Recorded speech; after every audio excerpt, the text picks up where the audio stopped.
Councillor Medak Golconda వీధికి చెందిన ఐతారం నరసింహులు గారు కొంతకాలంగా తీవ్ర అనారోగ్య సమస్యతో మరణించడం, రాజకీయ పరంగా చేసినటువంటి సేవ 2000 సంవత్సరం నుండి 2025 వరకు మరియు 2014 నుండి 2019 వరకు 2 టర్ముల కాంగ్రెస్ అభ్యర్థిగా ప్రజలకు సేవలందించారు.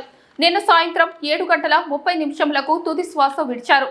వారి ఆత్మకు శాంతి కలగాలని కోరుకుంటూ వారి నివాసం శవపేటిక వద్ద కుటుంబ సభ్యులందరికీ ప్రగాఢ సానుభూతిని తెలిపారు. మున్సిపల్ అధికారులు, కాంగ్రెస్, టీఆర్ఎస్, దళిత ఎంఆర్పీఎస్ సంఘాల నాయకులు బాలరాజ్, రమేష్, ప్రభాకర్, అరవింద్, రవి, ప్రభాకర్, మాజీ చైర్మన్ చంద్రపాల్, మాజీ MLA TRS Padma, Devender Reddy, Mallikarjun, office mole shop మాజీ కౌన్సిలర్లు గంటా రాజు, అనిల్, గంగాధర్, రాజు, రవి, మేకల రవి, కాసపురం మధు ప్రకటించడం జరిగింది.